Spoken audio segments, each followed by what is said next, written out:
Muy buenas noches tengan todos ustedes. Gracias por acompañarnos. Cordial bienvenida a todas las autoridades académicas presentes. La bienvenida cordial también a todos nuestros profesores, compañeros funcionarios y por supuesto a todos nuestros estudiantes. Un gran saludo a los directores, directoras, profesores, estudiantes de las sedes de Guapiles, Pérez Celedón, Santa Cruz y Cañas, que en este momento nos siguen vía Zoom. De verdad, esperamos sus aportes, sus preguntas en el momento adecuado. Saludar y darle la más cordial bienvenida y externarles nuestro profundo agradecimiento a los connotados juristas invitados, máster Marco Durante Calvo, el máster Ronald Gutiérrez Abarcas, ambos de BDS Asesores, y por supuesto al doctor Eric Briones, jefe del Departamento de Asesoría Legal de la Inspección del Ministerio de Trabajo y Seguridad Social. Y también un muy apreciado profesor de posgrados de nuestra universidad. Bueno, al promulgarse en la administración del doctor Rafael Ángel Calderón Guardia, el Código de Trabajo, el 27 de agosto de 1943, Costa Rica da un paso gigante, un paso trascendental en la historia de nuestro país, que marcó definitivamente la diferencia casi que de nuestra idiosincrasia, de nuestro ser costarricense, ¿verdad? ¿Por qué? Porque el Código de Trabajo, junto obviamente con las garantías sociales insertas en nuestra Constitución, vienen a marcar pues una fuente principal de la paz social que hemos vivido a través de toda nuestra historia. Casi 72 años después de estar vigente el Código de Trabajo, ni los empresarios se fueron a la ruina, ni tampoco los sindicatos tomaron el poder, ¿verdad? Según, como lo decían los opositores de aquella otrora gran reforma social. Sin embargo, el siglo XXI trae nuevos requisitos, nuevos requerimientos, nuevas necesidades, globalización, desarrollo de la ciencia, la tecnología, la información, las comunicaciones, y definitivamente todo esto trasciende el mundo laboral, lo cual definitivamente en materia laboral tenemos que adecuarnos a todos estos cambios vertiginosos del acontecer, de la contemporaneidad. La pregunta que tal vez la Escuela de Derecho se hace y muchos también tratadistas es: ¿cómo aumentar la competitividad? ¿Cómo aumentar la productividad sin propiciar la precarización, la inestabilidad laboral, el deterioro de los derechos laborales ya adquiridos, ¿verdad? Tenemos que admitir que la Administración de Justicia ha avanzado, ha tenido bastantes avances con el CONAMAC, con la oralidad en los procesos, con la celeridad en el proceso penal, la celeridad en el proceso contencioso administrativo, la oralidad con los procesos monitorios, cobratorios, arrendaticios y definitivamente la corriente de resolución alterna de conflictos, ¿verdad? Que a mi juicio obviamente y de muchos es un gran avance. Pero para muchos autoridades en derecho laboral, en materia laboral nos hemos quedado rezagados. Sobre todo, indican en materia procesal laboral. Desde entonces, en el año 2005, el propio Poder Judicial lanza la reforma procesal laboral, desde el 2005. Reforma procesal laboral, aprobada en la administración pasada por 40 de los 44 diputados presentes, pero un mes después obviamente fue vetada, como todos sabemos, ¿verdad? Para algunos analistas este veto sacudió la credibilidad del gobierno costarricense de cara a los compromisos que tenemos con la OIT. Para algunos otros, más bien, ese veto trajo estabilidad y seguridad.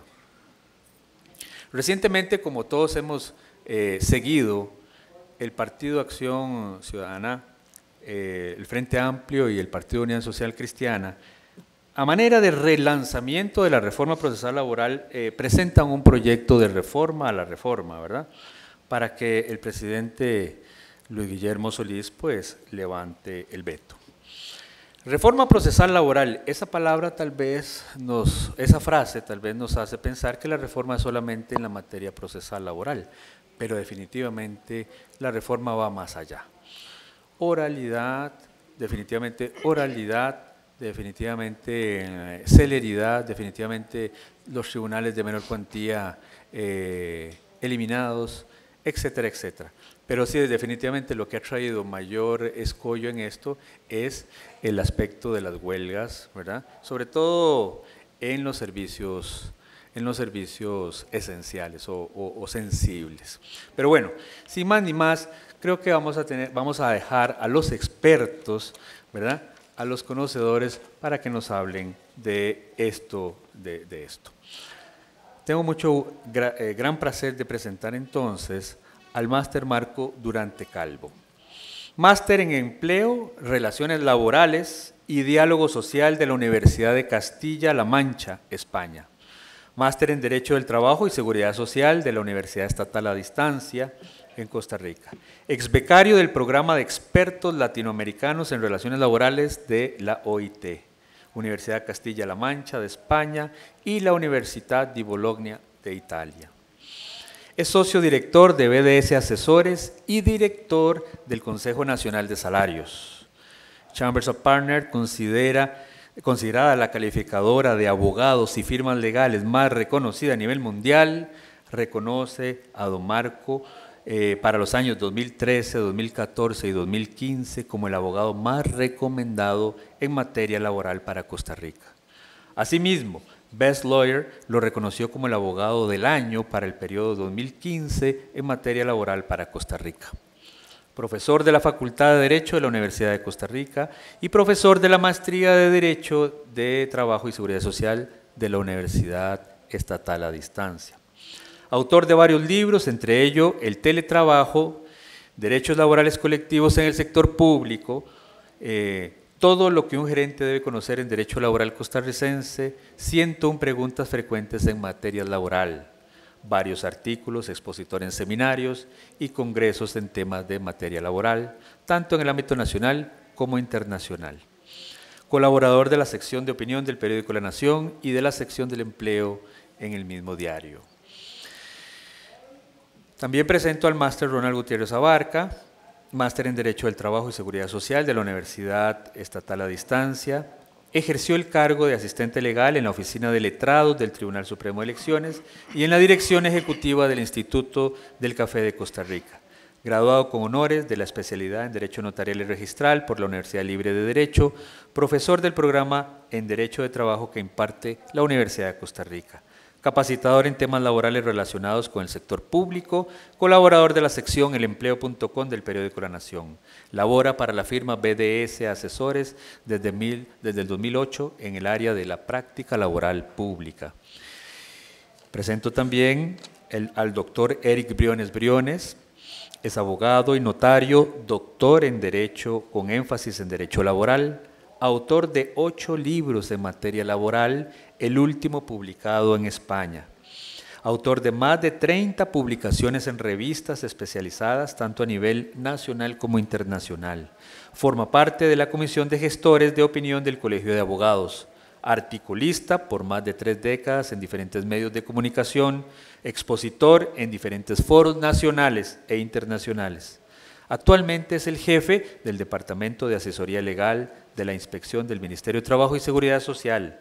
Ha sido profesor de Derecho Laboral en la Universidad de Costa Rica, en la Universidad Escuela Libre de Derecho, Universidad Nacional de Costa Rica y por supuesto es profesor de la Universidad Latina de Costa Rica en el área de posgrados en la maestría de Derecho Colectivo Laboral. Es investigador de la Cátedra en Administración de Empresas con énfasis en cooperativas de la Universidad Estatal a Distancia. Definitivamente un panel, invitados de lujo, a los cuales les pido definitivamente un gran aplauso, ¿verdad?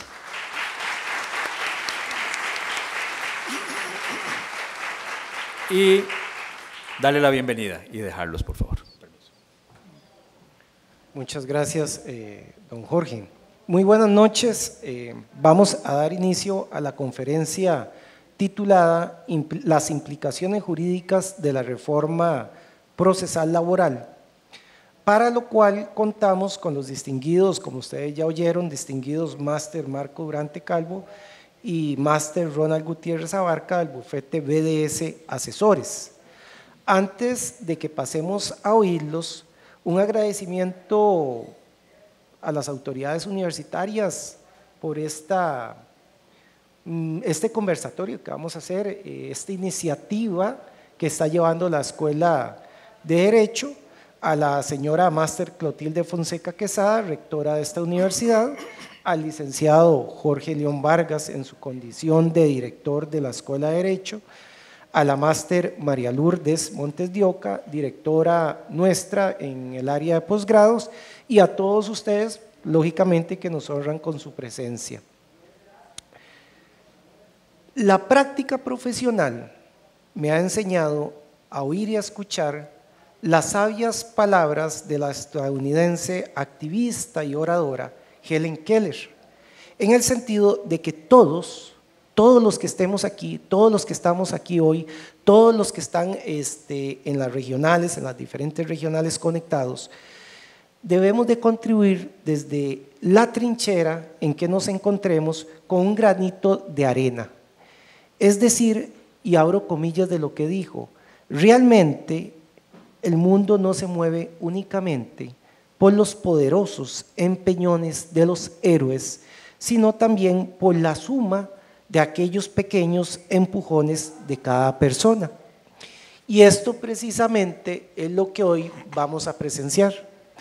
Precisamente viene a ser una contribución al sistema jurídico nacional y a la academia en general, con el fin de posicionar dentro de la opinión la reforma procesal laboral, que como lo dijo el doctor Calderón Guardia, a la hora de enviar al Congreso Nacional el proyecto del actual Código de Trabajo allá a inicios de los años 40, y abro comillas, así por lo menos entendemos nosotros la misión de gobernar, aunque ello nos traiga críticas inspiradas en el cálculo político o en el desconocimiento total de la sinceridad que inspira nuestros actos.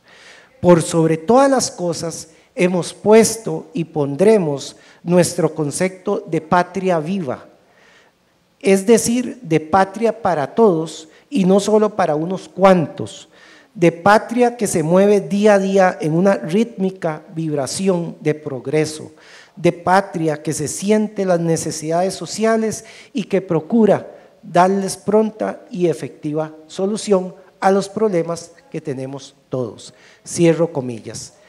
Ahora bien, sin más preámbulo, pasemos de seguido a darle la palabra a los distinguidos máster Marco Durante y Ronald Gutiérrez, los cuales nos van a exponer, como ustedes ya lo saben, las implicaciones que trae la reforma procesal laboral conocida RPL, si lo han visto en los diferentes medios de comunicación, donde nos van a exponer los compañeros sobre los antecedentes de aprobación, sobre lo que tiene que ver con el artículo 35 del Código de Trabajo, la huelga, oralidad, prescripción, es decir, van a dividir lo que tiene que ver en derecho individual, derecho procesal y derecho colectivo.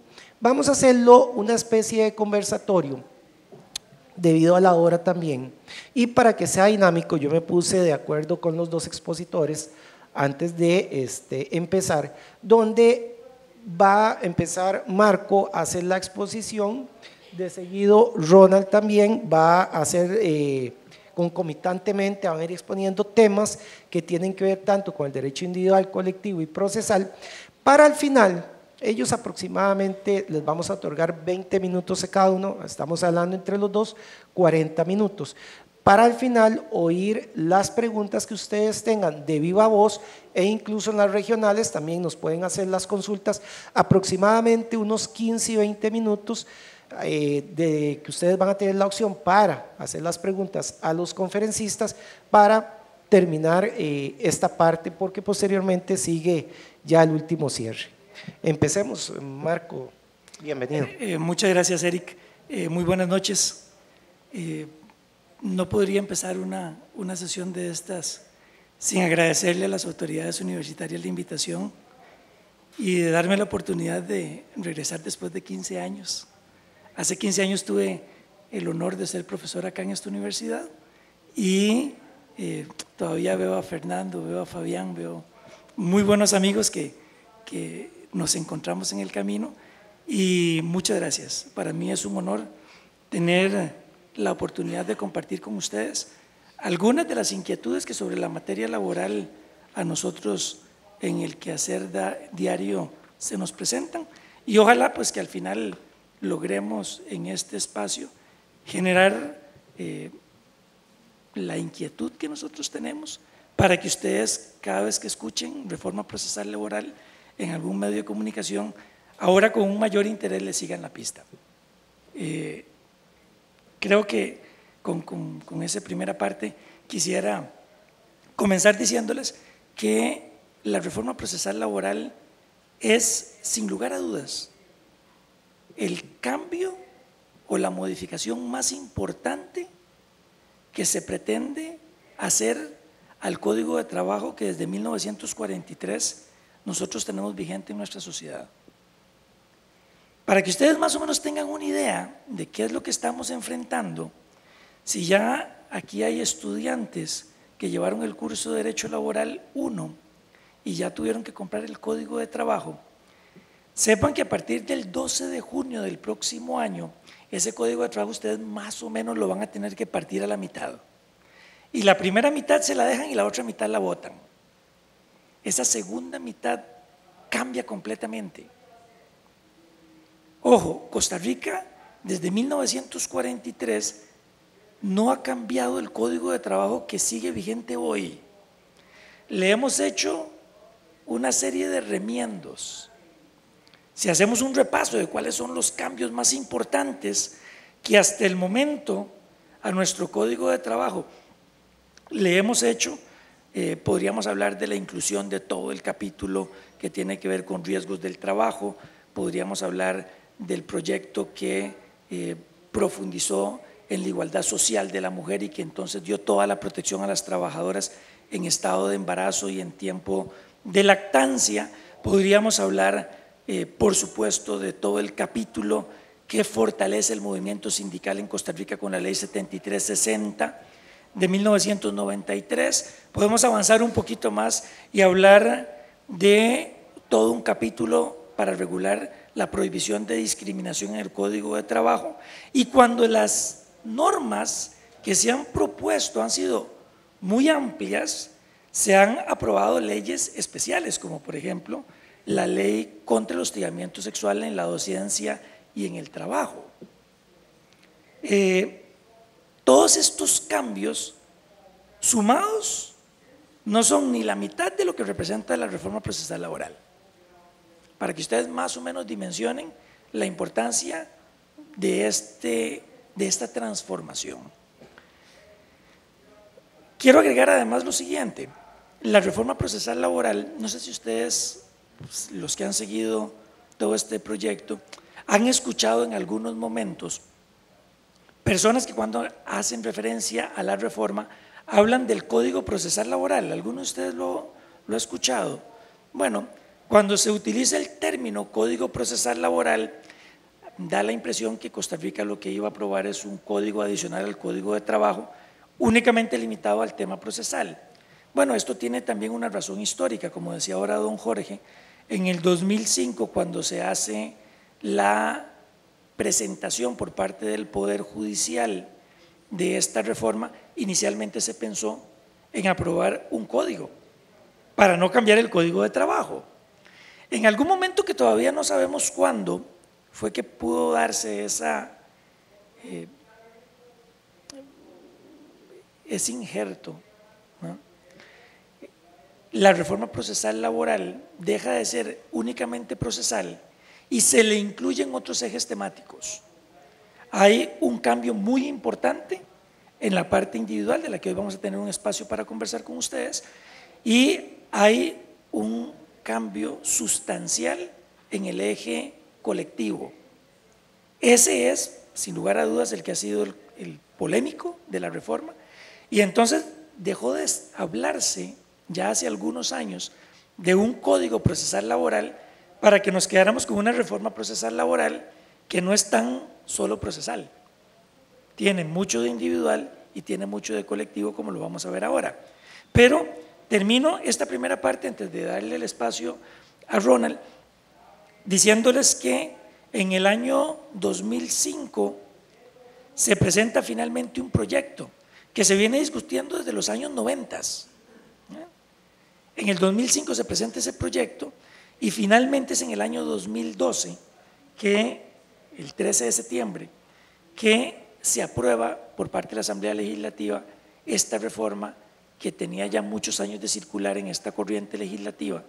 Pero, como lo decía ahora también don Jorge nuevamente, menos de un mes después, este proyecto, ya convertido en ley, es vetado por la Presidencia de la República de aquel momento, doña Laura Chinchilla, aduciéndose en el veto, que es un acto político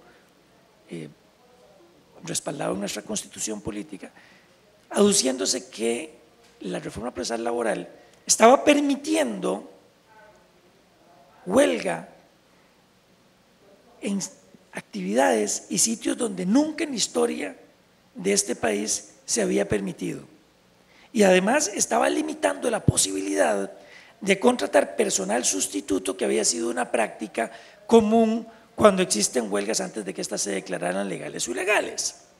Lo cierto es que don Luis Guillermo Solís, como parte de su plan de gobierno, promueve la aprobación de la reforma procesal laboral y, entrando al gobierno, don Luis Guillermo dice: yo les doy un año de tiempo para que ustedes discutan en Asamblea Legislativa qué va a pasar con este proyecto ya hecho ley, hoy vetado, porque si no yo levanto el veto presentado por el Poder Ejecutivo anterior. Y eso fue lo que hizo don Luis Guillermo. A partir de ahí viene toda una discusión a nivel nacional sobre si ese levantamiento fue o no constitucional y qué va a pasar con la reforma. Termino con esto: si no hay un cambio, el próximo 12 de junio del 2016 tendremos un nuevo Código de Trabajo con algunos cambios.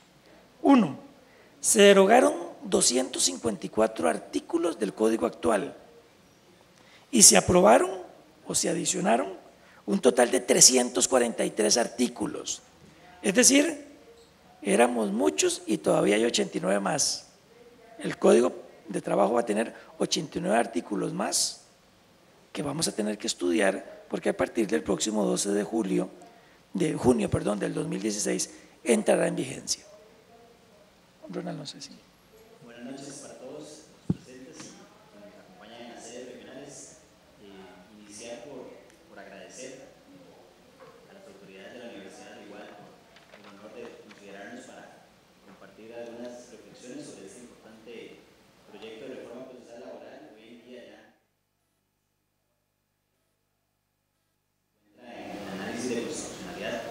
De verdad, la idea es compartir un poquito algunas reflexiones y un primer acercamiento para muchos de los acá presentes en cuanto a lo que implica este texto, que, como decía Marco, cuando hablamos de este tema uno puede definirlo como un antes y un después en la legislación laboral nacional.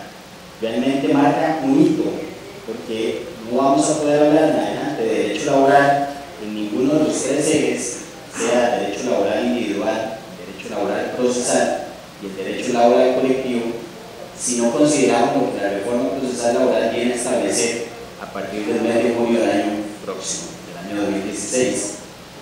Tal vez antes de entrar en estos temas que fueron variando, que estarían variando con una reforma procesal laboral, es importante que tengamos claro en el estado en que se encuentra hoy en día este proyecto. Como hemos comentado, hay toda una discusión sobre la pertinencia o no del levantamiento del veto que realizó don Guillermo Solís en diciembre del año anterior. Recuerdo que casualmente a Marco y a mi persona nos tomó en una actividad fuera del país de la oficina y nos toma como por sorpresa. Decimos, bueno, don Guillermo levantó el veto. ¿Qué genera eso? ¿Qué implica eso? Y efectivamente hay un efecto inmediato a largo plazo. Pareciera es un poco contradictorio, pero tenemos reforma procesal laboral aprobada con el visto bueno del Poder Ejecutivo y que en 18 meses entraría a cambiar buena parte del Código de Trabajo. Hasta ahí, don Guillermo cumple un poco lo que ya había adelantado en su campaña. Sin embargo, a una semana de ese acto de don Guillermo, varios diputados presentan una primera acción de inconstitucionalidad, entendiendo que el levantamiento del veto de don Guillermo no es procedente o es inconstitucional. Semanas después, la Cámara de Industrias presenta otra acción de inconstitucionalidad contra el mismo acto de levantamiento del veto.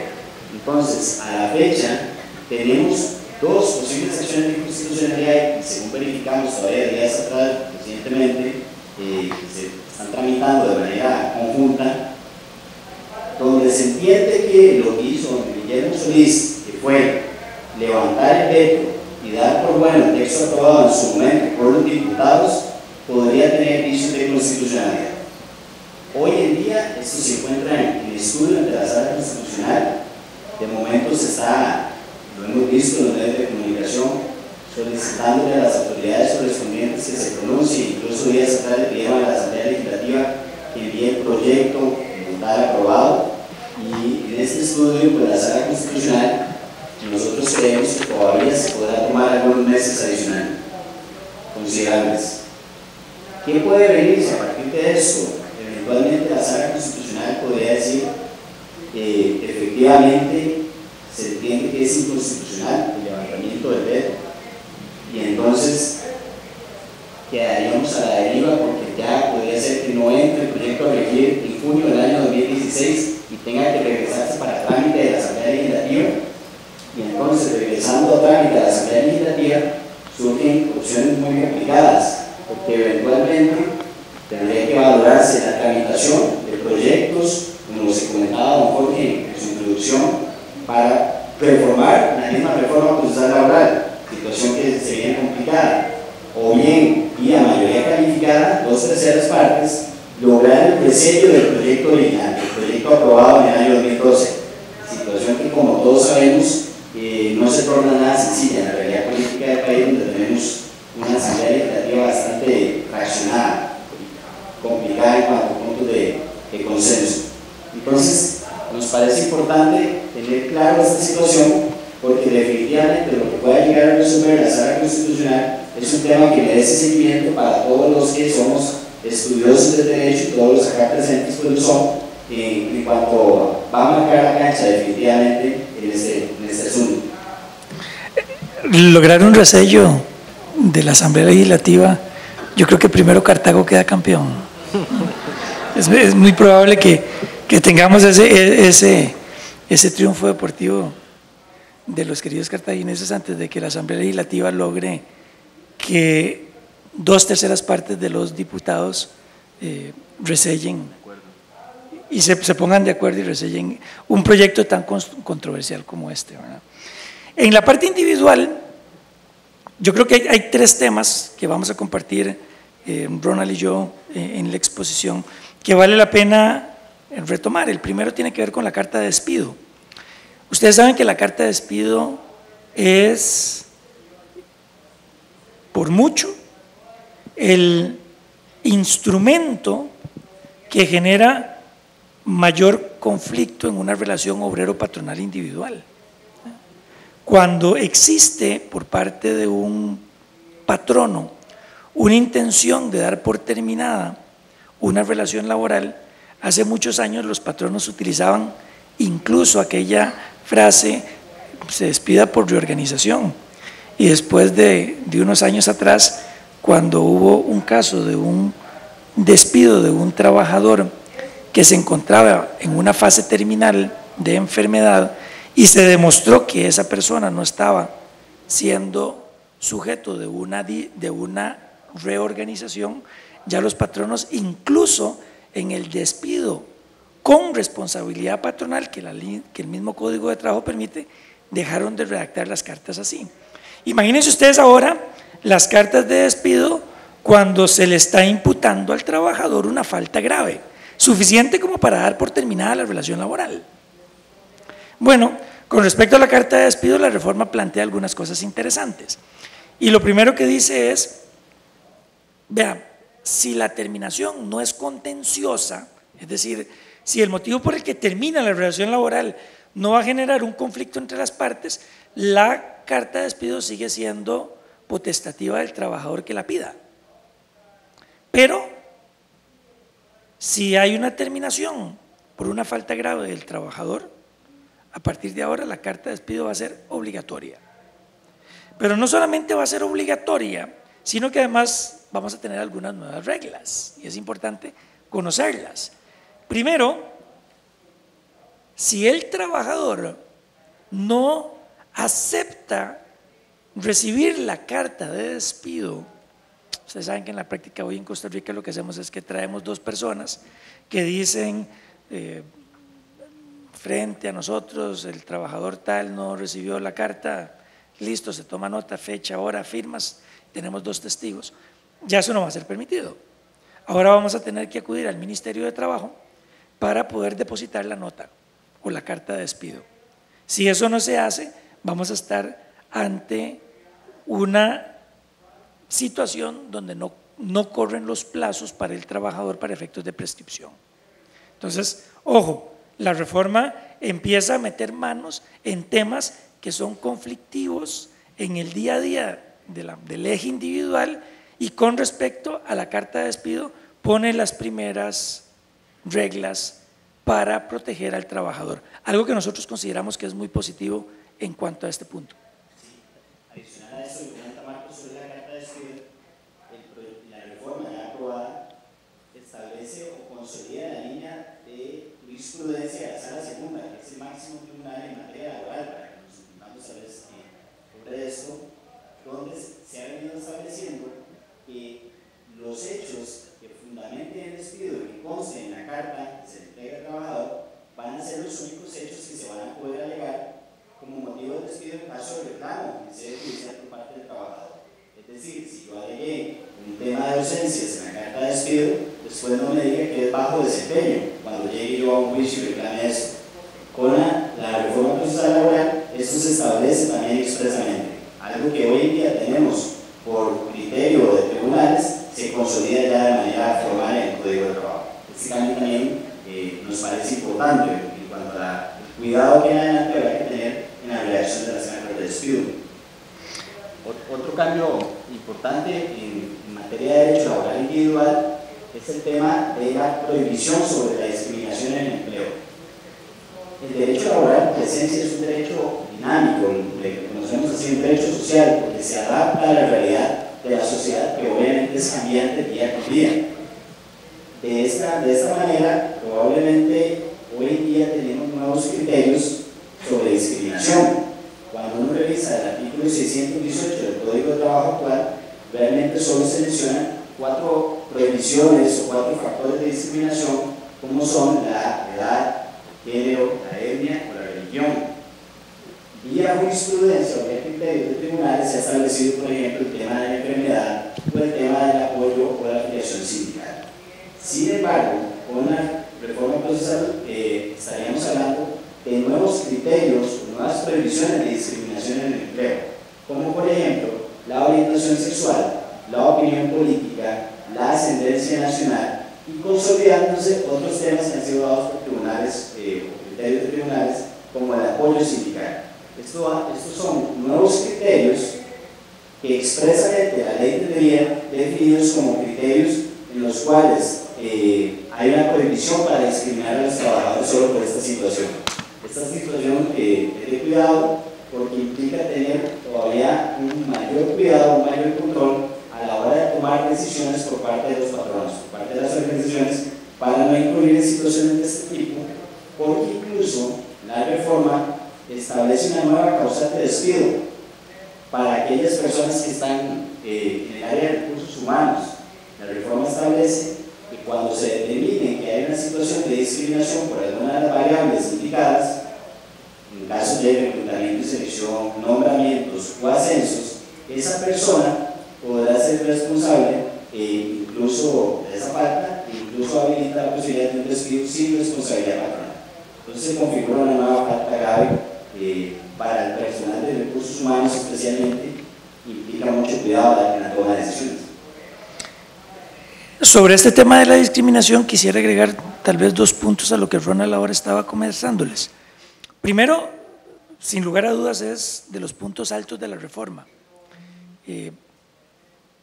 La norma, cuando se aprueba a principios del año 2000, que reforma el Código de Trabajo y agrega de los artículos 618 al 624, fue una reforma muy tímida. Ciertamente se agregaron o se incluyeron 4 formas de discriminación, pero en la práctica, en el empleo pueden haber muchísimas formas más. Afortunadamente, esta reforma es mucho más amplia y es un numerus apertus, deja al final la posibilidad de que en el futuro cualquier forma de discriminación en contra de un trabajador por una condición personal ajena a la idoneidad para el desempeño del puesto pueda ser objeto de una discusión judicial. Y lo otro que quería agregar, Ronald, de lo que estabas planteando, es algo que podría abrir un espacio para que en Costa Rica empecemos a ver demandas millonarias en temas laborales. En materia laboral tenemos nosotros una regla que usualmente cuando hay una sanción por daños y perjuicios y tenemos una norma que expresamente dice de cuánto es esa sanción, tenemos un monto tasado, es una sanción ya específica y determinada por la propia legislación. Bueno, precisamente en materia de discriminación, el actual Código de Trabajo nuestro establece que ante un posible caso de discriminación, al trabajador se le debe indemnizar con 12 salarios mínimos del puesto al que el trabajador ocupa o desempeña. Por ejemplo, pensemos en un abogado, utilicemos nuestra profesión, que es discriminado en su puesto de trabajo, o la trabajadora abogada es discriminada. Esta persona gana $10,000 al mes, pero el salario mínimo del puesto de un profesional licenciado universitario será de 500 y pico de mil colones, 600,000 colones. Habrá una sanción por daños y perjuicios de 600,000 por 12. Y eso es lo que le corresponderá a título de daños por la discriminación. La reforma no, ya la reforma dice, no, ahora dejemos al juez que sea el que defina lo que eventualmente puede ser una sanción. Nosotros hemos conocido en la jurisprudencia internacional casos muy llamativos. Uno de los primeros que se discutieron cuando se estaba aprobando la ley contra el hostigamiento sexual fue el caso de un bufete en New York, donde una trabajadora alega ante el socio principal que está siendo objeto de hostigamiento sexual. El socio director o el socio senior que maneja la firma no le toma importancia al caso, la trabajadora da por roto la relación laboral y presenta una demanda. Al final del proceso a la trabajadora se le otorga una indemnización de $7 millones. Estamos hablando de inicios del año 2000. $7 millones, de los cuales la persona que comete el hostigamiento sexual tiene que pagar $200,000 y $6,800,000 le corresponde pagar al bufete. Ojo, no es que la reforma vaya a abrir estas cosas acá, pero desde el momento en el que se le va a permitir al juez que su criterio sea el que determine el monto a indemnizar según el daño causado, Podríamos nosotros tener casos, por supuesto, de mucho más de 12 salarios mínimos al puesto que desempeña la persona que sufre una discriminación. Relacionado también con este tema de la discriminación en el empleo, la reforma viene a introducir un cambio bastante importante en lo que se conoce como fueros de protección. La figura de fuero de protección, en resumen, uno la puede entender como un derecho que se establece en favor de ciertos trabajadores para que estos no sufran algún perjuicio en su trabajo por una condición especial específica de ese trabajador. Por ejemplo, para que la persona que denuncia hostigamiento sexual no se le sancione por el hecho de haber denunciado esa conducta, o bien el trabajador dirigente sindical se le protege para que eventualmente el patrono no vaya a sancionarle por el mero hecho de tomar parte o formar parte de un sindicato. Eso básicamente es un fuero de protección, y hoy en día tenemos algunos de estos establecidos de forma dispersa en el Código de Trabajo o mediante resoluciones judiciales. Con la reforma procesal se agrupan todos los diversos fueros que en Costa Rica, en la legislación laboral nacional, puedan presentarse. Entonces se establecen fueros de protección aplicables para los trabajadores del sector público y sector privado, con dos implicaciones o dos reflexiones rápidas sobre el tema. Se establece, por ejemplo, el derecho de los trabajadores del sector público que tengan estabilidad en el empleo a respetarles esa estabilidad en el empleo y a no poder ser eventualmente despedidos o alguna otra consecuencia si no hay cumplimiento del debido proceso a nivel interno. ¿Okay? Igual se establece un fuero de protección para el trabajador dirigente sindical, o para quien denuncia hostigamiento sexual, o para los trabajadores adolescentes. Costa Rica es permitido el trabajo de las personas adolescentes de 15 a 18 años, menores de 18 años. En este caso, estas personas, el fuero de protección implica que previo a un eventual despido se deba obtener necesariamente el visto bueno del Ministerio de Trabajo. De igual forma, se establece un fuero de protección para las personas o trabajadores de una organización donde exista un conflicto colectivo de carácter económico y social. Que esta figura es muy propia de algunas organizaciones, sobre todo del sector agrícola o servicios, en las cuales los trabajadores le solicitan a un juez que eventualmente cualquier despido tenga que ser autorizado por el juez previo a que el patrono lo dé por firme. ¿Qué quiero decir con esto? Entonces, con la reforma, este fuero implicaría que si el patrono, teniendo un conflicto colectivo, no va y obtiene el permiso de parte del juez, esté violentando ese fuero, con la siguiente implicación. Hoy en día, alegar que estas situaciones son violatorias de un derecho laboral podría tardar en un proceso ordinario laboral fácilmente 2 o 3 años. La reforma establece un proceso expedito, sumario, para que los trabajadores que sienten que se les está violentando uno de estos fueros por no haberse cumplido este trámite previo ante el ministerio, ante el juez, el debido proceso interno, puedan alegarlo ante la autoridad judicial y lograr en términos de una semana su reinstalación con el reparo o con la totalidad de las condiciones previas a la medida. Esto es una situación también importante, porque no solo entonces consolida los diversos fueros que tenemos hoy en día dispersos en nuestra legislación, sino que habilita un proceso mucho más ágil y expedito para hacer valer ese derecho. Terminemos la parte individual, que es en la que yo creo que todos estamos de acuerdo en apoyar la reforma, contándole lo que va a pasar con los plazos de prescripción. Primero, se está incluyendo un plazo de prescripción de 6 meses para que el trabajador, ante un ius variandi abusivo del patrono o ante una falta grave del patrono, dé por roto el contrato de trabajo. No teníamos nosotros en nuestro código de trabajo, y tampoco había claridad en nuestra jurisprudencia sobre cuál era el plazo que tenía el trabajador para dar por rota la relación laboral ante una falta grave del patrono. Esto es un punto alto también de la reforma. Pone con claridad el plazo de 6 meses para dar por roto el contrato ante un ius variandi abusivo. Pero hay una parte que a mí me genera alguna angustia y probablemente va a ser de los temas donde mayor conflicto haya.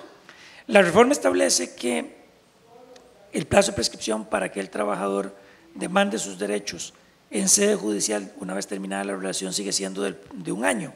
Sin embargo, dentro de las causales de interrupción, ustedes saben que la interrupción, a diferencia de la suspensión de la prescripción, la interrupción es un acto que para el conteo y empieza de nuevo. Cuando usted está viendo una película, usted tiene o la pausa, que una vez que usted la quita, la película continúa donde está, eso es la suspensión en materia laboral, o la interrupción, que es el stop, y la película va a empezar de nuevo. Bueno, resulta que para el caso de la prescripción establece que cualquier gestión judicial o extrajudicial del trabajador interrumpe la prescripción. Y para mí cualquiera es cualquiera. Y gestión es lo que yo haga. Entonces, va a haber un amplio espacio de discusión para esos plazos de prescripción que en muchas ocasiones el patrono alega a su favor por un tema de seguridad jurídica. Ese tema está ahí, me parece que la reforma se excedió en este espacio, pero bueno, habrá que ver qué va a pasar con esa frase de cualquier gestión extrajudicial o judicial, una llamada telefónica con un testigo que diga que el trabajador llamó a cobrar sus prestaciones, podría entenderse como una gestión extrajudicial en el día 364, que vuelva a hacer correr de cero el reloj para el año de prescripción. En el tema del derecho laboral o el tema procesal, tenemos algunos puntos que también queremos comentar antes de hablar del tema conflictivo, que es el de la parte del derecho colectivo.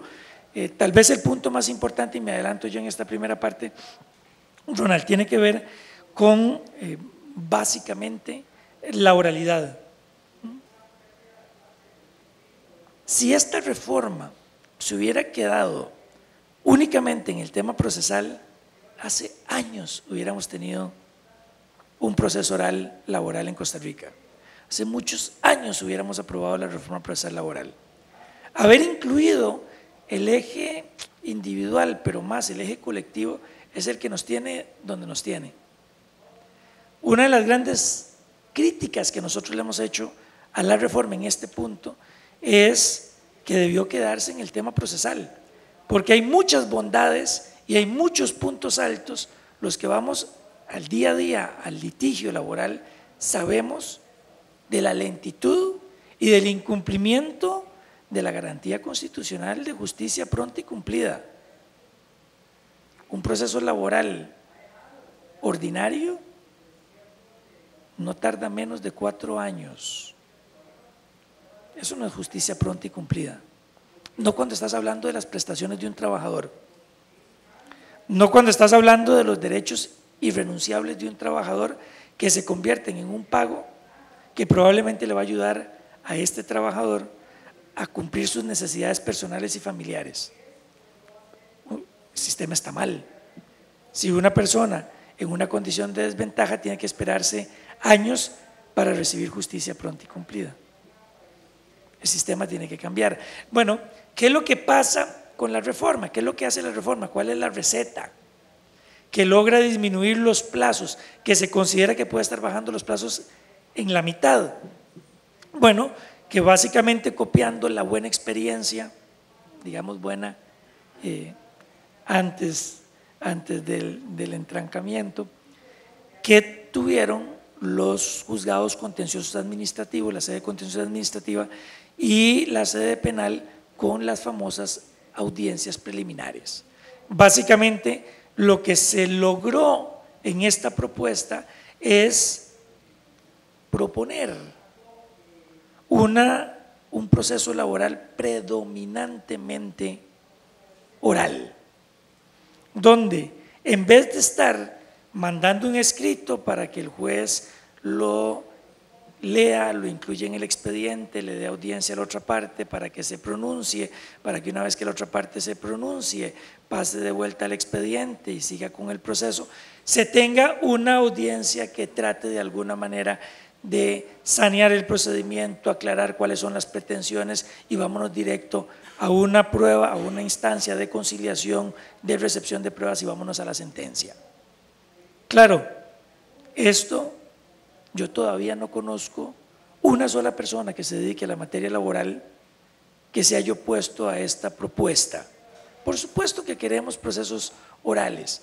Al fin de cuentas, ustedes, estudiantes de Derecho, nosotros cuando fuimos estudiantes, siempre soñamos con eso, con tener procesos orales, con tener espacios donde pudiéramos debatir nuestros puntos de vista sin tener que estar haciéndolo todo por escrito con la lentitud que eso representa.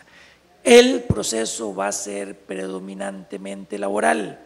Vamos a tener la oportunidad de acelerar en las partes donde hoy el proceso se estanca. ¿Va a ser la pomada canaria? Probablemente no. Algunos nos han preguntado, a mí me han preguntado que si realmente el proceso va a ser tan rápido y tan diferente como el que tenemos ahora. Y mi respuesta es que probablemente no, pero yo sí sé que va a ser más rápido que el que tenemos ahora. Y si hay un cambio para mejorar, tenemos que apoyarlo. Eso en cuanto al proceso, no sé, Ronald, si vos tenías… Creo que tal vez para concluir esta parte que comenta Marco, va a ser un tema de conciencia y cultura, ¿verdad? De parte del gremio, de parte justamente de ustedes como estudiantes y los que estamos ya ejerciendo la profesión, que tengamos que meternos el chip de la oralidad y sustituirlo por esa presentación a veces obsesiva y compulsiva de escritos por absolutamente todo. Entonces es bueno que se vaya de una vez concientizando sobre este tema. Otro tema importante en el eje procesal y que creo que puede llegar a generar trabajo para muchos o varias de las personas que están acá es el tema de la defensa gratuita o la defensa laboral gratuita. Esta es una figura totalmente nueva. Con la reforma procesal laboral se establece y básicamente se establece para dos grandes grupos de personas y uno es, ustedes juzgarán cuántos conocen ustedes en esta situación, aquellas personas que se encuentren con un ingreso mensual que sea menor a 2 salarios base del auxiliar judicial 1. Para traerlo a términos actuales, esto sería una persona que gane menos de 806.800 colones. Con una particularidad, este salario se ajusta de manera anual, periódica, entonces año con año irá subiendo. La reforma establece que si una persona gana menos que de ese monto, podrá tener acceso para sus reclamos a esta defensa laboral. Entonces esto ya es una situación de cuidado, dado que hay una población importante a nivel nacional que no llega a ese monto hoy en día. Y el otro tema importante es que recuerden que hablábamos de que se habilitaban o se disponían varios nuevos factores de prevención de discriminación, que ya superábamos los 4 actuales para tener un listado bastante mayor, bastante más extenso e incluso un número de apertos. Las personas que aleguen discriminación en el empleo, independientemente de lo que ganen, también van a poder recurrir a la defensa pública laboral. Entonces, este es un tema de cuidado y que incluso hemos llegado a decir, bueno, vamos a ver el funcionamiento de esta defensa pública laboral. Tengo conocimiento que incluso ya se están valorando cuál va a ser el perfil del puesto y demás. Sin embargo, la duda que surge acá es qué tanto se podrá financiar esta defensa pública laboral. La reforma no establece con detalle de dónde va a salir su presupuesto, más allá de la mención de que parte, la mitad de la condenatoria en costas que se pueda realizar en estos casos, donde interviene la defensa pública laboral, se utilizará justamente para su financiamiento. Pero podría ser que eso no sea suficiente. Entonces, tal vez tenemos una muy buena figura, pero tendrá que verse qué tan efectiva es en la práctica para temas de este tipo. No sé si ustedes están de acuerdo conmigo, pero menos de 800.000 colones aquí en Costa Rica tendremos por lo menos el 90% de la población económicamente activa. Es decir, el 90% de los trabajadores van a contar con defensa subsidiada por el Estado. Algunas veces los abogados somos más contenciosos de lo necesario y entonces podría terminar siendo el proceso laboral oral que se esperaba rápido, expedito, podría terminar con una presa, un entrancamiento debido a la posibilidad ahora de ir y pedir asistencia legal gratuita por parte del Poder Judicial. Ojo con esto, este es un tema delicado. Me parece que aplaudo que se haya permitido defensa gratuita por parte del PANI a favor de trabajadores en una condición de desprotección, las trabajadoras en estado de embarazo, los menores de edad que legalmente pueden trabajar, eso está bien. Se debió haber limitado el monto para que no cualquier trabajadora, la que pudiera pagar un salario, perdón, la que pudiera pagar un abogado debió habérselo costeado por sí misma. Pero bueno, eso es lo que tenemos. Probablemente habrá muchas plazas vacantes que cubrir, entonces hay que correr ustedes, muchachos, para graduarse pronto, porque probablemente por ahí habrá, se habla de por lo menos 70, 80 defensores públicos para la materia laboral que solo San José va a tener que contratar para poder dar abasto a lo que podría significar la nueva ola de demandas con defensa gratuita. Entremos al tema ya en los últimos 10 minutos que nos quedan, del eje colectivo, que es sin lugar a dudas el polémico. Hasta el momento lo que les hemos dado son algunas reseñas, algunos datos curiosos de la reforma, pero lo que ha sido complejo es esto que viene. La reforma procesal laboral cambia completamente la dinámica de las relaciones obrero-patronales en el eje colectivo. Históricamente nosotros hemos tenido desde la Constitución Política de 1949 los derechos constitucionales de libertad sindical, de negociación colectiva y de huelga casi que en un estado de archivo.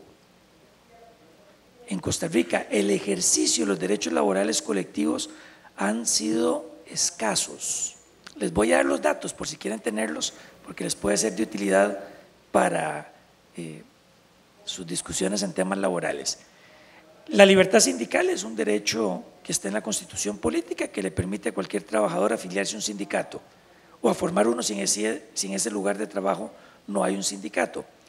En Costa Rica solamente un 8% de los trabajadores está sindicalizado, 8%. Es decir, si aquí hay 100 personas, 8 son los que están sindicalizados, el resto no.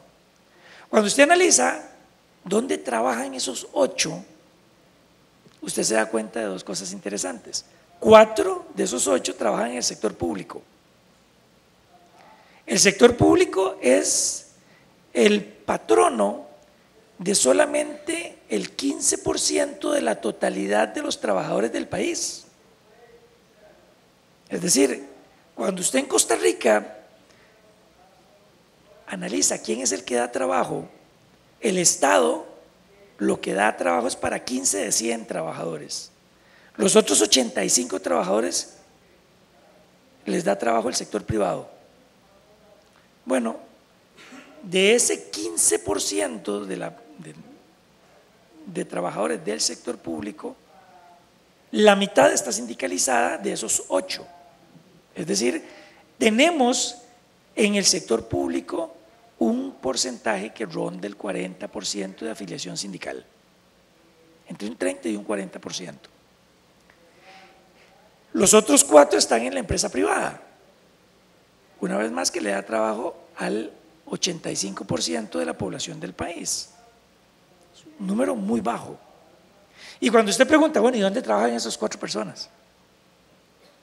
2 trabajan en el agro y los otros 2 se reparten entre industria, comercio, servicios. Por eso es que ustedes que normalmente están más en contacto con la empresa privada en los sectores de comercio, servicio, industria, no ven actividad sindical, porque solamente un 2% está sindicalizado, es decir, 2 de 100 trabajadores. Ustedes saben lo que es un 2%, es el margen de error de una buena encuesta. Estamos hablando de casi cero. Eso no puede ser posible si en Costa Rica la libertad sindical es un derecho constitucional. Algo anda mal si 2 de 100 se sindicalizan y eso es un derecho que está en la Constitución. Claro, eso es lo que la OIT en algún momento señaló para Costa Rica y dijo, ahí hay persecución sindical.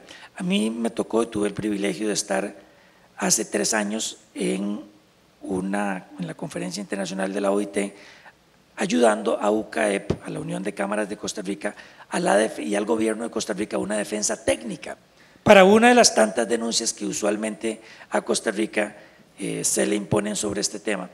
Y yo no podía encontrar una forma de explicar por qué hay un 2% de sindicalización en el sector privado en Costa Rica. No sabía cómo podía explicar eso. Pero déjenme seguir con algunos datos. Cuando hablamos de negociación colectiva, estamos hablando que en Costa Rica no llegan a 20 las convenciones colectivas que se pueden conocer del sector privado. Y cuando hablamos de huelgas legales, el último trabajo que en algún momento don Bernardo Van der Laat nos dejó como uno de sus legados, dijo que en Costa Rica no llegaban a 22 huelgas legales en la historia del país. Entonces, estos números yo creo que nos tienen que asustar y nos tienen que decir que ciertamente la reforma en el tema colectivo era necesario. El problema fue cómo se hizo.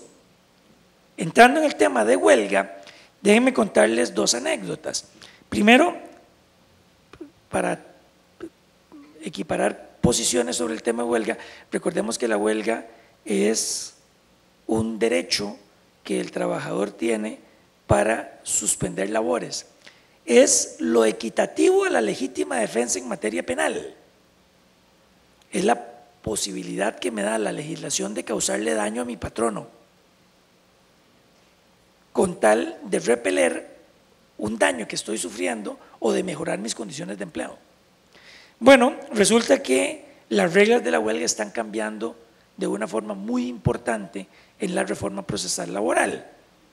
Tal vez de los cambios que vamos a conversar nosotros en este espacio, van a ver ustedes que la posibilidad de convocatoria del tema de huelga o qué sitios o sectores pueden ir a huelga empiezan a generar una preocupación en algunos sectores que históricamente habían conocido de 22 huelgas legales y que lo usual era que la huelga era más un movimiento que terminaba con un acuerdo para que no hubiera despidos, porque desde que iniciaba la huelga era ilegal. Ahora con una posibilidad muy importante de tener huelgas legales. Sí. Y también otro tema que preocupa cuando uno analiza el detalle de la reforma es que se habilitan los supuestos para ir a huelga. Nuestro Código de Trabajo actual contempla la huelga como un mecanismo que se puede ejercer ante casos de conflictos económicos sociales. Acá tal vez una pequeña definición de cuándo estamos en presencia de un conflicto económico-social y cuándo no lo es.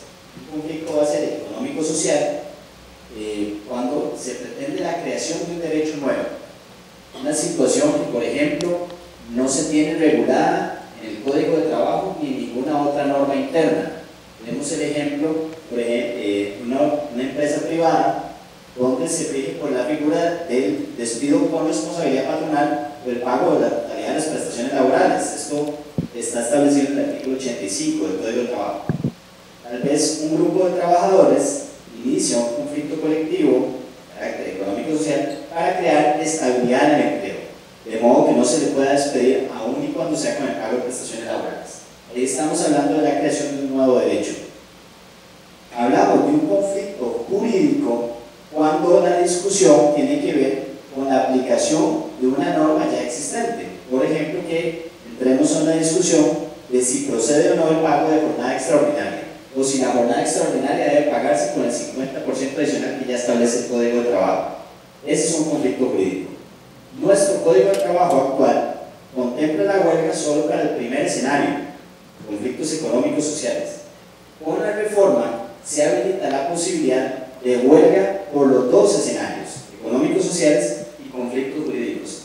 Entonces, esta es una situación importante porque no solo se crean algunos temas importantes en cuanto a convocatoria de huelga, sino las razones y el origen de la huelga, habilitando un supuesto que hoy en día no tenemos.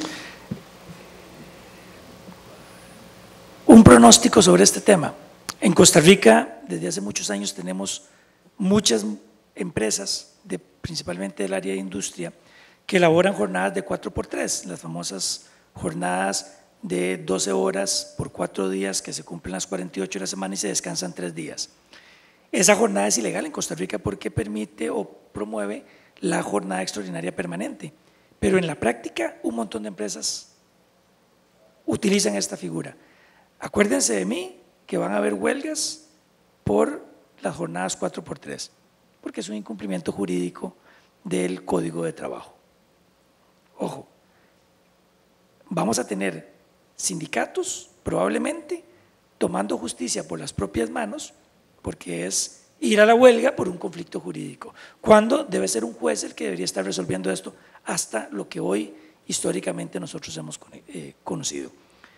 El porcentaje del apoyo de la huelga para nosotros también es otro tema interesante de la reforma.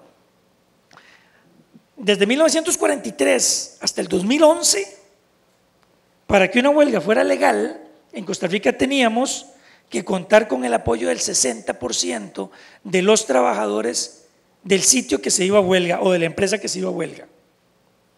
Si en una empresa teníamos 100 trabajadores o tenemos 100 trabajadores, 60 tenían que apoyar el movimiento huelguístico para que este fuera declarado legal.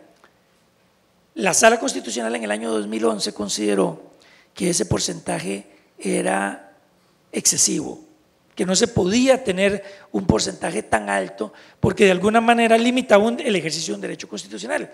Ya les di el dato, don Bernardo Van der Lat nos hablaba de 22 huelgas legales en toda su historia del país. Bueno, desde la aprobación, del Código de Trabajo. Bueno, la Sala Constitucional no dijo cuál era el porcentaje y la reforma procesal se le ocurrió poner el 50% más 1, pero no de la totalidad de los trabajadores. La reforma habla del 50% más 1 de los trabajadores que vayan a una asamblea y voten sobre el apoyo o no a la huelga. Entonces déjenme darles un ejemplo.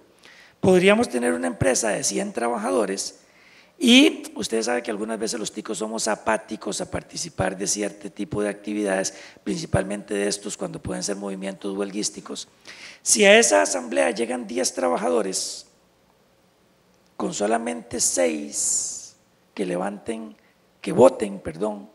y digan la huelga, queremos apoyarla, tenemos movimiento huelguístico, con 6 de 100 trabajadores. La representación de esos 6 trabajadores versus 100, ¿verdad? Que es la totalidad de la organización. Y uno podría realmente cuestionarse, porque fueron 6 de esos trabajadores, pero es el porcentaje que establece la reforma y adelantamos algo adicional. Realmente acá el patrono no puede involucrarse en ese proceso de votación.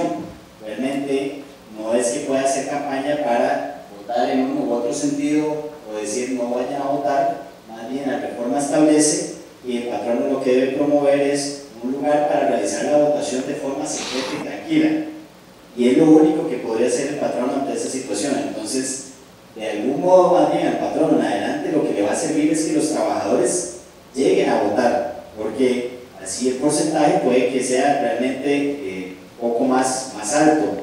Sin embargo, no va a poder hacer campaña sobre esto, porque también es un tema que nos han consultado. ¿Y qué puede hacer el patrono ante esta situación? Es poco realmente. Todavía a la fecha, porque el Código de Trabajo así lo permite, ya estamos terminando, permite al patrono que mientras la huelga no se declare legal, el patrono pueda contratar personal para sustituir a los huelguistas. Claro, tiene un sentido de continuidad del servicio. Ustedes ya lo han visto, los que han seguido años atrás la huelga de los controladores aéreos. Bueno, el gobierno contrató personal sustituto para poder continuar con la prestación de un servicio que para nosotros puede resultar esencial, que es el transporte aéreo. Bueno, cuando se dio la huelga de los anestesiólogos, igual en algún momento se discutió la posibilidad de traer personal sustituto mientras un juez declaraba la legalidad o la ilegalidad del movimiento. Bueno, resulta que la reforma procesal laboral prohíbe contratar personal mientras no hay una declaratoria de ilegalidad de la huelga. Ojo, mientras estalle una huelga y no haya declaratoria de ilegalidad, no se puede contratar a nadie. Perdón, pero los que somos abogados y conocemos el tejimaneje de este tipo de situaciones, sabemos que una declaratoria en firme de un movimiento huelguístico puede irse entre 2 y 3 semanas. Y entre 2 y 3 semanas, un patrono, tanto del sector público como de la empresa privada, podría quedarse sin la posibilidad de contratar personal sustituto. ¿Ustedes se imaginan otra huelga de anestesiólogos y 3 semanas sin poder traer anestesiólogos para realizar operaciones, a pesar de la obligación de tener un plan mínimo de servicios? A mí este tema me preocupa.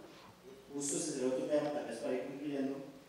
Hoy en día el Código de Trabajo establece que la huelga no es permitida en los servicios públicos. Sin embargo, la definición de servicios públicos es un poco ambigua y realmente ese artículo poco a poco la Sala Constitucional lo ha ido macheteando, reduciendo. La reforma procesal laboral habilita la posibilidad de huelga en servicios públicos esenciales. Y aquí es donde ha surgido mucho el debate. ¿Qué se entiende por un servicio público esencial? Y básicamente ustedes deben memorizar 3 palabras. Es cuando está de por medio la vida, la salud o la seguridad pública. En esos 3 supuestos, cuando haya de por medio alguna de esas situaciones, vamos a entender que se trata de un servicio público esencial. Pero lejos de estar prohibida la huelga ahí, lo que se reguló es la necesidad de que en estos servicios, previo a la huelga, haya un aviso de parte del sindicato 2 semanas antes. Eso es lo que se necesita. Y que haya un plan de prestación de servicios mínimos. Pero acá es interesante analizar que ese plan de servicios mínimos lo propone el sindicato y sobre lo cual el patrono, la empresa, puede objetarlo y eventualmente, si no se ponen de acuerdo, va a irse a un proceso judicial que, sumando las horas, aunque se establece que es de forma muy rápida, va a tardar al menos 9 días en resolverse. Y si no se resuelve en 9 días, se va a entender por válido el plan de servicios mínimos presentado por el sindicato. Y con eso entonces la huelga iría para adelante, aún tratándose de un servicio público esencial. Pongamos un ejemplo, imagínense ustedes un hospital con 10 salas de operación, donde el plan mínimo propuesto es de 2 salas por 10. ¿Cómo le vamos a explicar a las otras 8 personas que no se pueden operar? No tiene sentido. En la balanza de los bienes jurídicos, por supuesto que el derecho constitucional de huelga es importante, pero hay otros que pueden ser más importantes. La seguridad, la vida de las personas deberían de estar presentes en esa discusión. Entonces, claro, uno de los temas del veto fue que se estaba permitiendo huelga en servicios públicos esenciales y ese plan o servicio mínimo, por lo menos en nuestro criterio, ha sido un plan que podría tornarse peligroso. Ojo, puse el caso más crítico, pero cualquier interrupción en transporte, cualquier interrupción en una actividad necesaria para la sociedad, donde lo que se va a brindar es una reducción de esa actividad ordinaria, puede terminar siendo un problema grande. Sí. Hay una última observación que no puedo dejar de decir también, que nos ha preocupado bastante, es la posibilidad de que aún declarándose ilegal la huelga, la reforma establece que los trabajadores huelguistas que han participado del movimiento pueden volver a sus puestos sin ningún tipo de sanción. La reforma habilita un plazo de 48 horas siguientes, 48 horas para que los trabajadores, posterior a la declaratoria de ilegalidad de la huelga, puedan regresar a sus puestos y no haya ningún tipo de sanción. Entonces, volviendo a ese escenario, donde hay un servicio público esencial de por medio, se declara ilegal la huelga porque tal vez se vio afectado ese servicio, los trabajadores van a tener un plazo de 48 horas para retornar a sus puestos y el patrono no estaría facultado, no estaría autorizado para imponer ningún tipo de sanción. Es una situación que la reforma también contempla expresamente. Muchas gracias.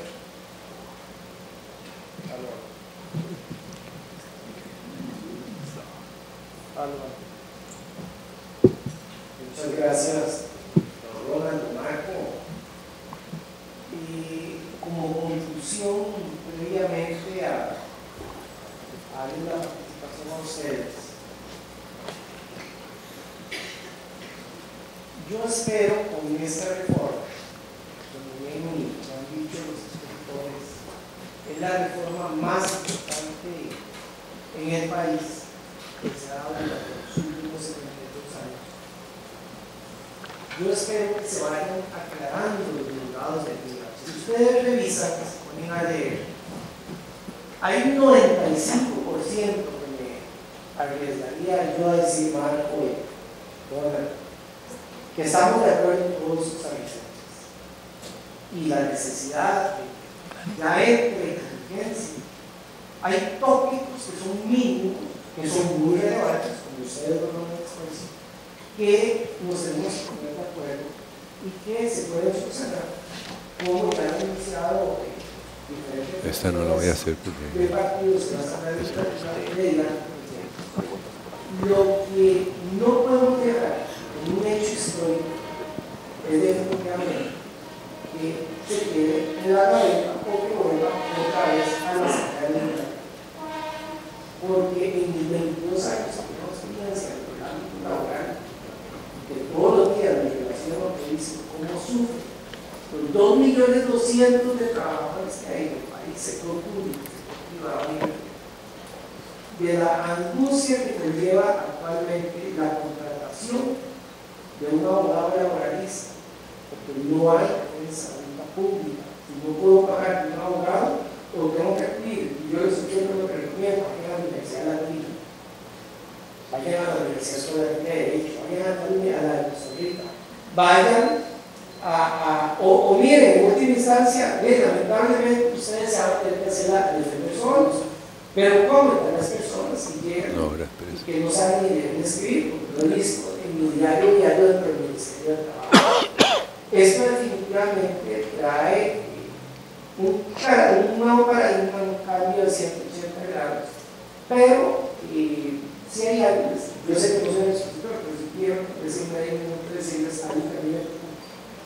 Como persona, como costarricense, como abogado, es que he visto últimamente que las leyes se forman en el país. Si ustedes hacen un estudio de 1943 hasta los años 60 y 70, el legislador preveía con la ley orgánica del Ministerio de Trabajo, del Código de Trabajo, tiempo suficiente para nosotros, nuestros abuelos y abuelas, poderse acomodar en el tiempo y poder hacer posible o dable esa reforma.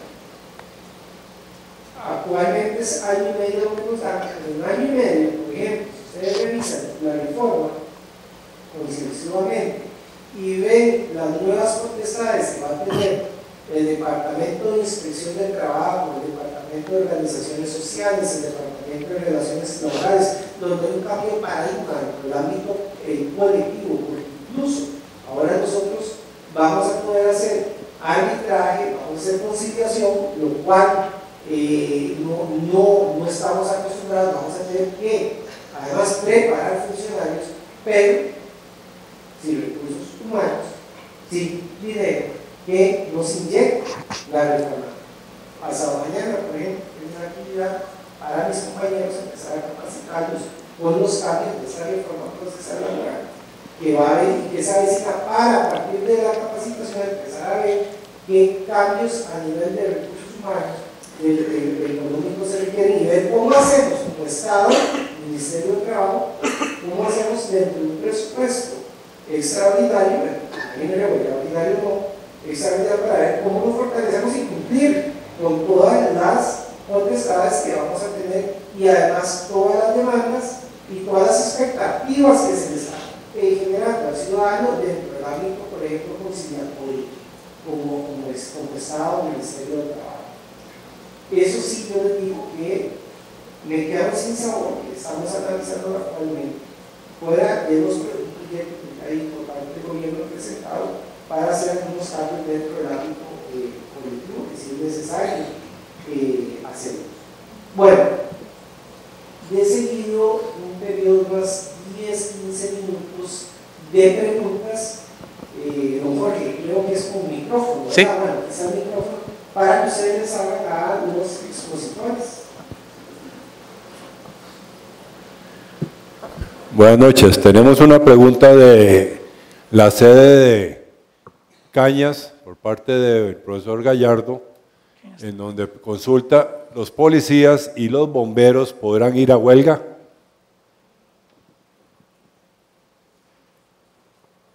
Para cualquiera. Estamos tratando de ubicar la persona para hablarle de frente, ¿no? Está atrás. Perfecto. Listo.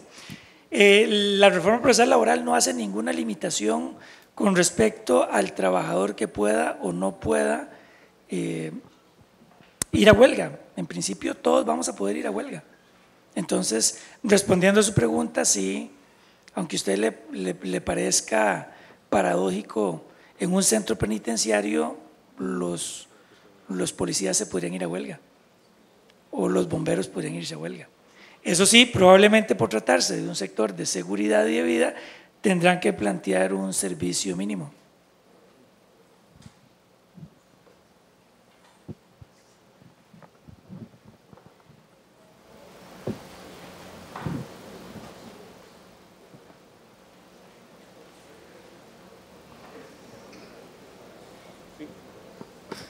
Permiso. Buenas noches, don Marcos, don Ronald, don Eric. Como litigante y profesor en esta materia, pues obviamente me surgen muchas interrogantes. Sin embargo, voy a tratar de reducir a las 5 que más me interesan. En primer lugar, ¿qué opinan ustedes con la eliminación del Tribunal de Trabajo de Menor Cuantía, que desde una posición, una opinión muy personal, es violatoria del principio de doble instancia? Realmente la reforma procesal laboral está disminuyendo los plazos a tal magnitud que podamos eliminar el único proceso judicial que en la actualidad es expedito. Entonces no sé si mejor hago la pregunta, ustedes me contestan para… Debería contestarlo políticamente correcto, pero vamos a ver, creo que el Poder Judicial puede relocalizar muy bien a los estimables jueces del Tribunal de Menor Cuantía, pero eso hay que desaparecerlo. Tribunal de Menor Cuantía que no permita una doble instancia, a mi criterio, es una violación al ejercicio fundamental de no solamente un debido proceso, sino la posibilidad de impugnar un criterio que entendemos puede venir de parte de 3 jueces, pero que la experiencia nos ha dicho que algunas veces hay que salir de una oficina para ir a otra para escuchar otro criterio. Tengo un profundo respeto por los jueces del Tribunal de Menor Cuantía, pero creo que la figura debe de eliminarse y debe de mantenerse la posibilidad de que cualquier persona que reciba una sentencia que no es de su agrado pueda impugnarla ante otra instancia. Otra pregunta igual en el ámbito procesal, con el tema de los salarios caídos, que ya la Sala Segunda lo ha limitado a 6 meses, entendiéndose que esto es lo que en principio debería tardar el proceso judicial normal, ¿la reforma procesal laboral traerá alguna disminución en esa condena de los salarios caídos en vista de que se reducen los plazos? este tema no hemos visto pueda darse una incidencia o cambio sobre esto.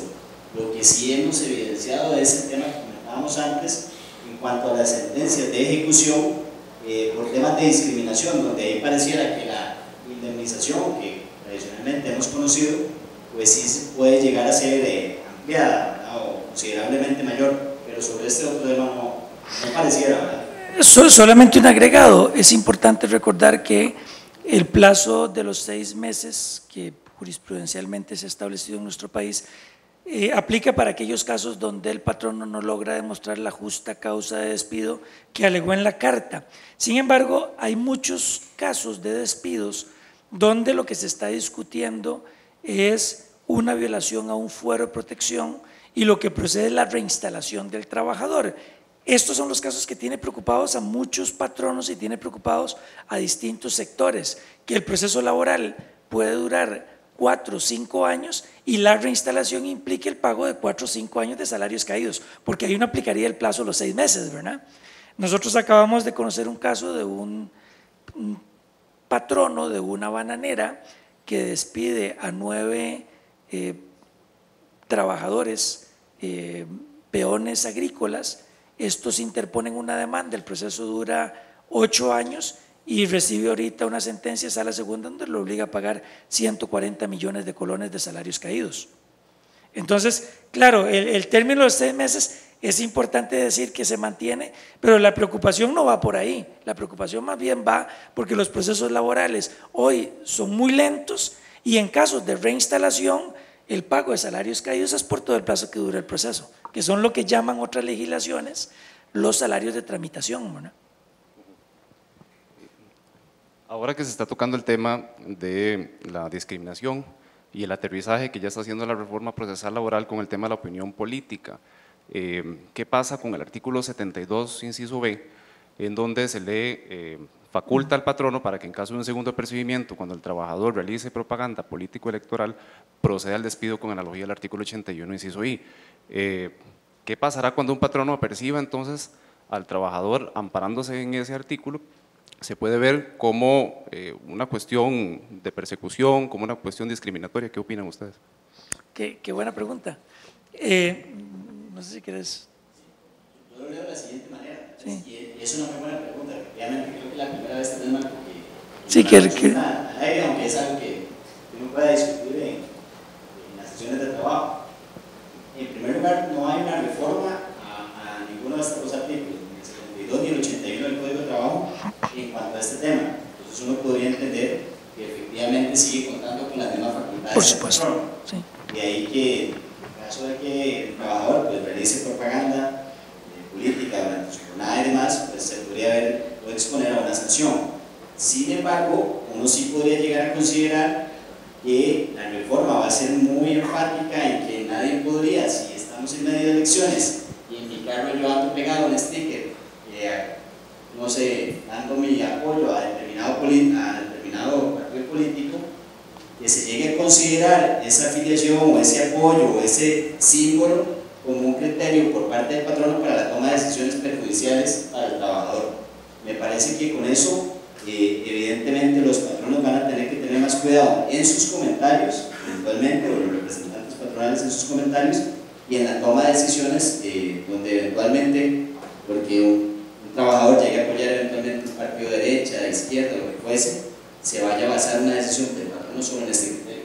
Sí, concuerdo con Ronald, no me queda la menor duda que si el trabajador realiza actividad política electoral en el centro de trabajo durante su jornada de trabajo, por supuesto que puede ser sancionado y puede ser despedido ante una reiteración. Y esto no se podría entender como una discriminación por opinión política. Me parece que el tema va más por esa persecución o por esa posibilidad de impedirle al trabajador un ejercicio de un derecho constitucional como es ese, ¿no? Una pregunta para don Ronald. ¿El arbitraje de conflictos colectivos, la reforma procesal laboral, continúa manteniendo la tesis de que en el sector público es prohibido? Esa es una muy buena pregunta que por temas de espacio no pudimos abordar en la exposición, pero ya que se me da la oportunidad tal vez comentar, Hoy en día, el tema de conciliación y arbitraje, laudos específicamente para el sector público a partir del voto 1696 del año 92 de la Sala Constitucional, se vio limitado y tiene algunas particularidades. Con la entrada en vigencia de la reforma procesal laboral, estos mecanismos de conciliación y arbitraje, e incluso la negociación de convenciones colectivas, se habilita para el sector público, y lo que se define es, por primera vez en nuestra legislación, cuáles son los funcionarios públicos que en razón de su puesto, altos mandos especialmente, se van a ver o se verán impedidos de ser beneficiarios de estas figuras, laudos, arreglos conciliatorios y convenciones colectivas.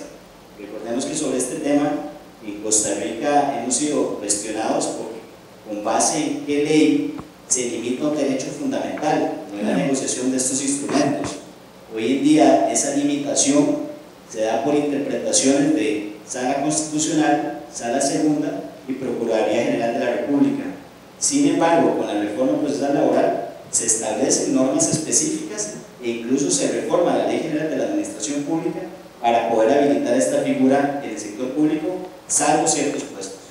Solamente un agregado, recordemos que la reforma adopta la limitación que hace el voto 1696-92 en cuanto a que la posibilidad de laudos restringe jueces legos, ultrapetita, extrapetita y fallos en conciencia, que habían sido altamente criticados cuando se trataba del Estado como uno de los posibles actores en ese proceso.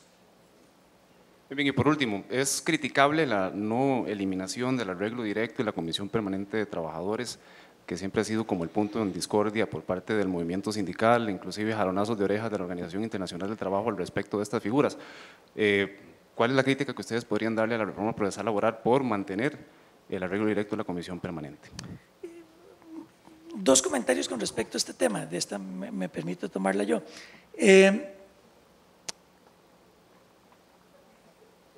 Mientras que en Costa Rica, para tener una convención colectiva se requiere necesariamente la participación de un sindicato, y ya vimos los números de participación sindical en el país, y para tener una convención colectiva hay que tener más de una tercera parte de trabajadores sindicalizados, podemos ver que ese derecho constitucional está muy restringido a una realidad como la nuestra. El arreglo directo, por su parte, no requiere de un sindicato, y con solo la conformación de un comité permanente de trabajadores las partes podrían llegar a un acuerdo sobre diferencias que existan. Me parece bien que, bueno, primero la reforma no hace ningún cambio con respecto a los arreglos directos, lo único que indica es que ante la solicitud, que fue el famoso caso de Massa, que fue un caso de estudio que lo hacemos en derecho colectivo, cuando un patrono recibe de un sindicato la solicitud de sentarse a negociar una convención colectiva y el patrono trata de inscribir en el Ministerio de Trabajo un arreglo directo, ahora la reforma lo que dice es esa negociación va a tener que ser con el sindicato, si usted lo que quiere es firmar un arreglo directo, además del posible incumplimiento y la práctica laboral desleal, que es tratar de no sentarse a negociar una convención colectiva. Creo que el arreglo directo debe de permitirse, debe de fomentarse como una manera de negociación, pero lo que no se puede permitir son arreglos directos de mentiras, que en unos casos que yo recuerdo haber estudiado, lo que se le daba a los trabajadores era un uniforme de fútbol para un campeonato en una empresa de trabajo una vez al año. Esto es una barbaridad, esto no se puede permitir.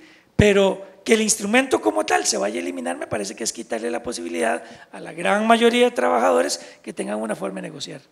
No es matando el perro que se quita la rabia. Buenas noches. Bueno, tal vez don Eric al final rondó un poco sobre mi inquietud con respecto a la conferencia. Pero bueno, mi pregunta es la siguiente. Entiendo por lo expuesto que esta reforma a nivel instrumental e inclusive sustantiva involucra al Estado de forma notoria. En mi criterio, de forma positiva, como por ejemplo en el tema de indemnizaciones. Sin embargo, le consulto a don Ronald y a don Marco, sobre todo en el sentido práctico. ¿Tenemos unos tribunales preparados para esto? ¿Realmente tenemos un Ministerio de Trabajo listo para tomar un papel protagónico en temas como, por ejemplo, la carta de despido? ¿O será que a nivel operativo nos falta muchísimo trecho para darle una real ejecución a estos cambios? Gracias. Es una muy buena inquietud que creo que compartimos todos, ¿verdad? Porque más allá de tener buenas normas, es necesario, llámese como se llame la norma, saber aplicarla. Y eso juega no solo para los abogados en el digan, sino para los abogados en el día a día, para los patronos, empresas, para los trabajadores, para las autoridades administrativas como el Ministerio de Trabajo. Entonces, sin duda, si bien la reforma puede representar cambios importantes, positivos, requiere una toma de conciencia. Y justamente, como decía don Eric, el tema de los 18 meses para su entrada en vigencia no es una casualidad. Se es consciente de que ante el cambio más importante a nivel laboral en nuestra legislación, se requiere una toma de conciencia de todos los actores que estamos involucrados. Entonces, hoy en día, si me preguntas si estamos todos preparados, probablemente la respuesta va a ser que no en su mayoría, pero justamente a partir de actividades de este tipo, de ejercicios académicos de este tipo, empezamos a prepararnos. Lo peor que podría hacer una organización, el Ministerio del Trabajo, el Estado, los trabajadores, es esperar al 12 de junio del año 2016 para darse cuenta que tenemos nuevas reglas de juego. Entonces, creo que lo importante acá es empezar a difundir la necesidad de concientizarse y capacitarse sobre este tema. Déjeme hacer una aclaración. Lo peor que puede suceder es lo que está ahorita sucediendo. Y es que todos estamos esperando a que la sala se promulgue y el plazo sigue corriendo y esos 18 meses no los estamos aprovechando para nada. Yo hubiera esperado 18 meses después de tener las reglas claras.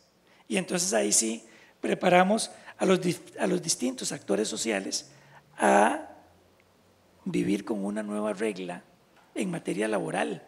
Sin embargo, acuérdese de mí que serán muy poquitos los meses que quedarán si es que la sala se pronuncia antes de esos 18 meses. Ahí dice que guerra avisada no mueren soldados, pero puede que ese dicho se quede corto acá, ¿verdad? Con la reforma laboral. Buenas noches. Tenemos dos consultas desde Guapiles, una para don Ronald y don Marco. Dice, ¿cómo nos van a ver las fuerzas del mercado internacionalmente? Y después otra consulta para don Eric, ¿qué impresión tendrá el OIT con los cambios propuestos en nuestra normativa?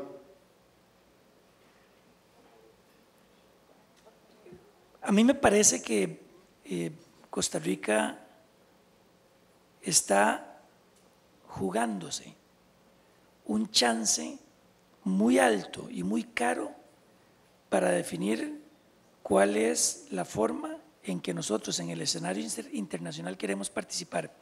Vengo llegando de Panamá y estoy impresionado de ver la infraestructura que nuestro país vecino ha logrado alcanzar en menos de 10 años. Nosotros necesitamos, por supuesto, un código de trabajo que proteja la parte más débil de la relación laboral, pero también necesitamos un código de trabajo que fomente la producción.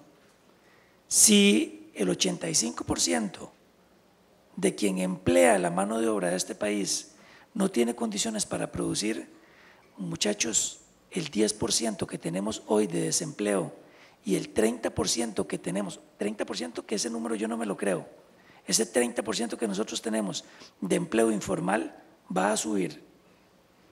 Costa Rica no puede seguir teniendo tantos desempleados y tantos trabajadores en condiciones precarias de trabajo. Tenemos que promover producción y para promover producción necesitamos reglas claras para quien da trabajo al 85% quiera sacar plata e invertir más para que entonces el número de desempleados baje. Agrego lo que comenta Marco, que comparto totalmente, y es que la reforma procesal laboral no está ni cerca de ser la panacea para dejar de ser tal vez mal vistos o cuestionados a nivel internacional. Uno extraña también, con una reflexión adicional, en esta reforma, regulaciones sobre temas que hoy en el día a día tenemos y que no tenemos una norma clara en el Código de Trabajo.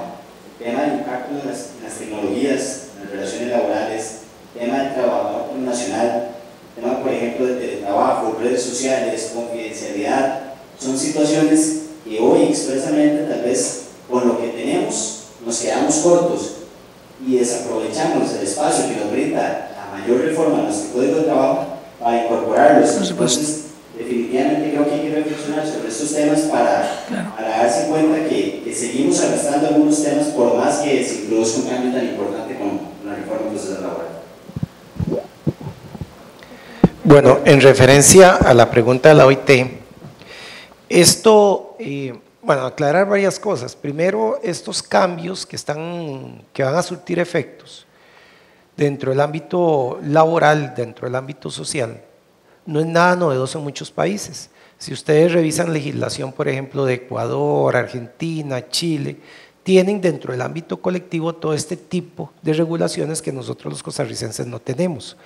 Ya el Comité de Libertad Sindical, sobre todo el OIT, ha referido, nos ha llamado la atención, Costa Rica se está quedando atrás de las nuevas modalidades, de las nuevas paradigmas que están dictándose a nivel internacional en referencia a los derechos laborales.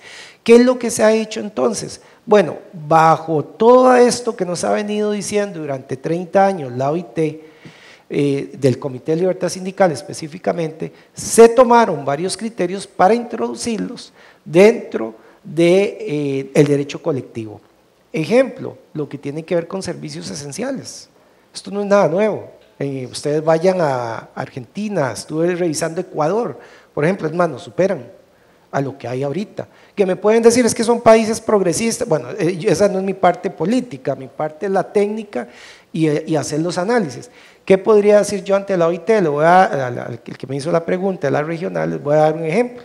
La OIT lo está viendo con muy buenos ojos, al extremo que nos está ayudando. Ya estamos haciendo dentro del Ministerio de Trabajo los contactos para una ayuda. Por ejemplo, empezamos con capacitación y eso estuve la semana pasada en Guanacaste, ya con capacitación de la reforma procesal laboral, ayuda a nivel económica y técnica, o sea, nos está viendo bien. Buenas noches. Primero quiero agradecerles su presencia acá, la verdad es que ha sido enriquecedor.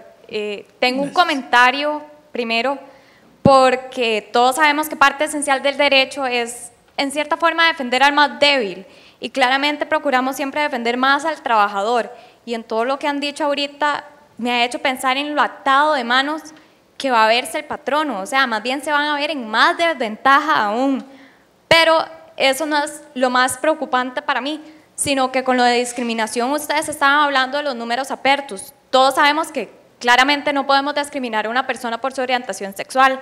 A mí lo que me preocupa es que esta reforma a la ley no ha pasado y todos sabemos que el tema de los homosexuales y transgéneros es un tema muy controversial, y lo preocupante es qué pasa si hay diputados que están en contra de esto, que van a parar la ley por eso. ¿A ustedes les preocupa? O sea, ¿ven que esto pueda frenarlos? Dos comentarios. Ya no es un proyecto, es una ley. Ya la ley se aprobó. Lo único que queda para que se le dé el banderillazo final de salida es que la Sala Constitucional se pronuncie sobre la acción de inconstitucionalidad, sobre el levantamiento del veto. Ahora, entonces, sobre este punto no hay que preocuparse, ya la reforma se aprobó, ya tenemos una ley, ya tiene número de ley, ya sabemos que entra a regir el 12 de junio del 2016. Existen algunas intenciones que por lo menos 3 o 4 se conocen ahorita para reformar la reforma, pero ninguna de esas está tocando el tema de discriminación. Creo que en esto más bien la tendencia es ampliar los posibles sectores de discriminados para tratar de, en la medida de lo posible, de mantener un empleo justo para todos. Yo agrego a esto que con este número de apertos debe disminuir o quitar las posibilidades de prevenir la discriminación en el empleo. Más bien justamente se habilita nuevos escenarios, porque lo que hoy conocemos en marzo del 2015 probablemente para marzo del 2020 deje de aplicar. Entonces tenemos una legislación que va a llegar a considerar nuevos supuestos, eso es número 1. Y número 2, retomar lo que indicamos en cuanto a la defensa pública laboral. Incluso a estas personas, cuando aleguen un tema de discriminación, podrían tener acceso a esa justicia gratuita, o más bien a esa defensa gratuita, independientemente de cuál sea el monto